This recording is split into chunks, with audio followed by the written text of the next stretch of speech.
ситуация очень сложная вокруг Ирана. И то, о чем вы спрашивали насчет нефтяного эмбарго, который в ответ объявил Иран, я больше чем уверен, что это исключительно пропагандистский шаг, направленный, во-первых, прежде всего на внутреннюю аудиторию, поскольку и Великобритания, и Франция практически не используют экспортную иранскую нефть. Ну, будем говорить так, в Великобритании около 1% всех поставок иранской нефти, во Франции чуть побольше, но все равно, если еще учитывать, что и Великобритания, и Франция имеют хорошие стратегические запасы нефти, то этот шаг Ирана даже нельзя рассматривать как укус комара. Это исключительно ситуация пропагандистская. Во-первых, конечно, Иран после такого давления на него со стороны Евросоюза должен был как-то ответить. Но первая идея была – это перекрыть Ормузский пролив. Что, как я считаю, что это привело бы 100% к войне, поскольку американцы заявили, что они в любом случае будут деблокировать этот пролив. То есть это 100% война. И поэтому в Тегеране, наверное, рассмотрели этот вопрос и решили, что не усугублять ситуацию. И тогда предложили следующий вариант. Мы объявим раньше, чем планировали европейцы, эмбарго на поставки своей нефти в Европу. Объявили всем сначала странам, 27 странам Евросоюза, потом в Тегеране вызвали послов 6 государств Евросоюза, им объявили, а в итоге было объявлено только против 2 государств, которые я говорил. Мне кажется, в Иране прекрасно понимают, что введение эмбарго, особенно против таких стран, которые наибольше получают нефть из Ирана, это Греция, Италия, Испания. Если против них объявит Иран эмбарго, то это, так сказать, будет не в интересах самого Ирана.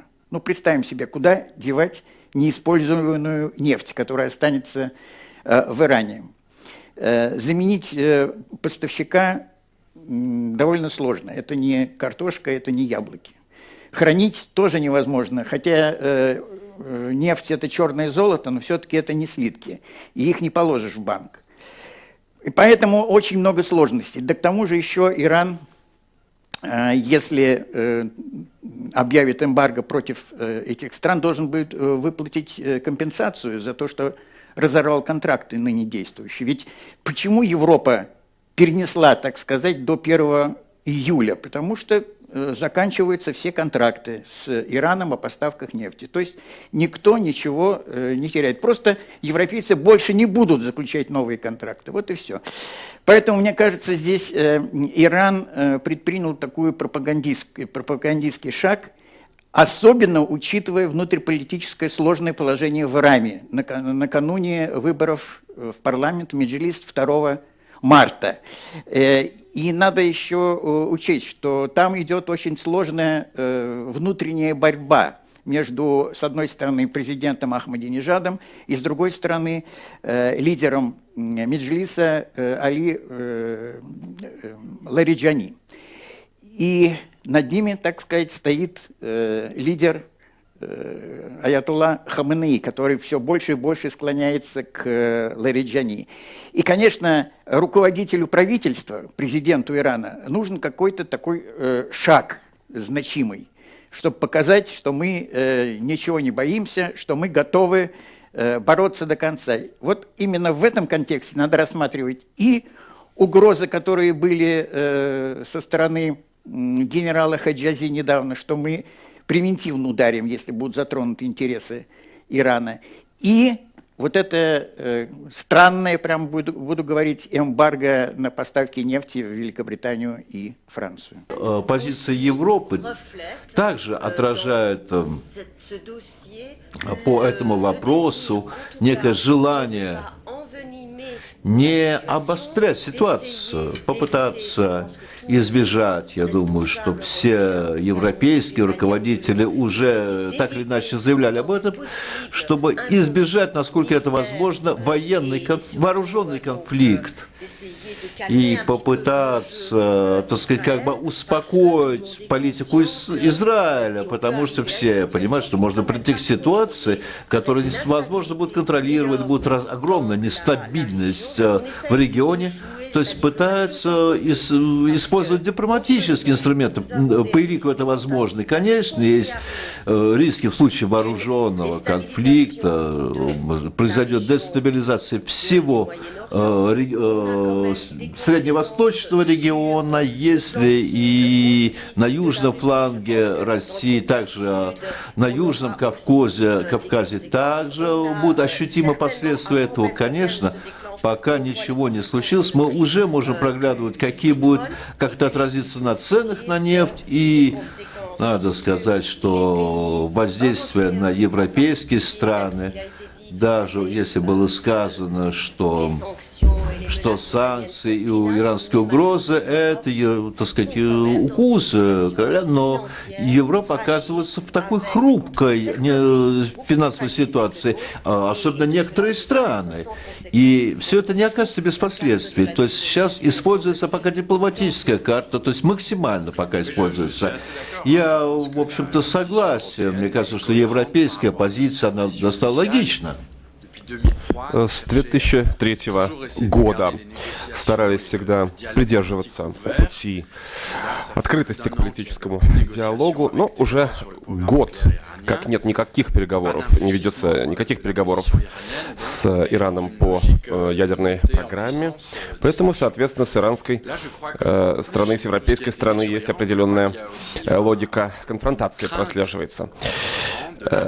Я думаю, что Иран действительно опасается последствий этих санкций для своего энергетического сектора и экономики в целом, и поэтому нужно показать, что Иран не только сам может пострадать, но и может навязать свое видение другим, заставить других пострадать. Что касается поставок нефти в европейские страны, если Иран пойдет на такое полное эмбарго, по большому счету Евросоюз не так уж зависит от иранской нефти. Конечно, Греция в большей степени, но Греция вообще находится в финансово-экономической ситуации довольно сложной. Она с трудом может привлечь финансирование, в частности для поставок нефти. Так что здесь есть, конечно, такая сторона, как европейская солидарность по отношению к Греции, некие гарантии. Это все тоже обсуждается сейчас в европейских инстанциях. Кроме того, Международное энергетическое агентство в Париже, оно заявило, что в случае больших перерывов в поставке нефти могут быть задействованы стратегические резервы. Но есть такой аспект все-таки, по которому воздействие на Евросоюз может быть серьезным, да и на США тоже. Это повышение цен на сырье, прежде всего на нефть, ну и на газ тоже, потому что цены на газ, хотя он и покупается Евросоюзом в основном в России, зависит от цен на нефть, индексирование происходит. Поэтому, в частности, возможность решения перекрыть Ормузский пролив, это, конечно, будет иметь колоссальное влияние на цены на нефть, они повысятся, они до уровня 2008 года уровня и даже больших уровней могут повыситься на 40-60%, подскочить, и это очень будет большой удар по проектам Европы возобновить экономический рост. Впервые незадекларированная ядерная деятельность в Иране была обнаружена тогда не МАГАТЭ, а спецслужбами в 70-х годах, еще при Шахе. Поэтому Иран развивал ядерные технологии и не исключал никакого развития событий в ядерной области еще в 70-е годы. В этой связи важный вопрос, в чем же отличие ситуации тогда и сейчас, если смотреть более широкую картину. И, на мой взгляд, в первую очередь, это вопрос стимулов для Ирана использовать те технологии, которые он имеет, а прогресс в этой области за последние 30-40 лет достигнут значительный, или не использовать их в военных целях. На мой взгляд, к сожалению, в последнее время основные дискуссии концентрируются на иранском ядерном потенциале, на технологическом потенциале. И недостаточно уделяется вниманию вопрос стимулов Ирана использовать технологии в военных целях и тех озабоченностей в области национальной безопасности, которые Иран имеет. То есть, проще говоря, как сделать так, чтобы в Иране не было принято политического решения о создании ядерного оружия. На мой взгляд, этот вопрос сегодня из серьезной дискуссии и в экспертной среде, и на официальном уровне упускается, тем самым мы слишком много фокусируем внимание на технологических способностях Ирана. На мой взгляд, в последнее время Иран стал значительно ближе к приобретению так называемого breakthrough capability, то есть технологического потенциала для создания ядерного оружия. В то же время те данные, которые имеются в открытой печати и которыми я могу оперировать, на мой взгляд, не позволяют говорить о том, что Иран в месяцах от технологического потенциала по созданию ядерного оружия, на мой взгляд, не стоит в настоящий момент все же преувеличивать технологический потенциал Ирана. Речь идет по-прежнему, на мой взгляд, о годах. Учитывая отношения сегодня западного блока и монархии арабского Востока, монархии залива с Ираном, это единственная гарантия, собственно говоря, ненападения. После Ливии, после всего, что происходит с Сирией, ни о чем, кроме атомной бомбы, Иран, по идее, думать не должен. Что же касается того политического решения, о котором ничего не знает мировое сообщество, я не думаю, что мировое сообщество владеет вопросом о решениях Рахбара Хаминеи лучше, чем о решениях, которые принимал Сталин или Мао Цзэдун. Мне почему-то кажется, что такого рода информация вообще не выходит на поверхность до момента, когда ее озвучивает страна, принявшая решение. Экономические санкции на Иран влияют достаточно серьезно. Но беда вся в том, что никто не задался вопросом, а что надо было предложить, если уж говорить о позитивных факторах, что предложили бы сегодня Мао, чтобы он отказался от атомной бомбы?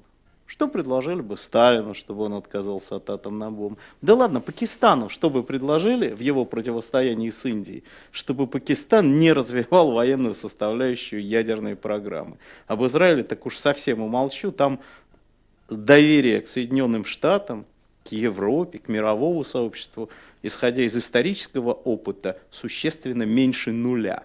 И это абсолютно правильно. Поэтому иранскую ядерную программу вместе с иранским военно-техническим, экономическим потенциалом можно уничтожить. Ничего другого сделать нельзя. Мы просто идем к миру, где атомный потенциал будет у разных государств, где договор о нераспространении не будет стоить той бумаги, на которой он написан, и где порог применения атомных бомб будет достаточно низким. Ну, мы же прошли мир, в котором не было ракет, и не было спутников, не было космических вооружений. Мы были когда-то в мире, где не было военной авиации, мы были когда-то в мире, где не было танков и автоматического оружия. Надо просто понимать, что мы вот-вот выйдем на некоторый новый этап развития военных технологий, в общем-то, в их применении. Вот и все. Хорошо, что поделать.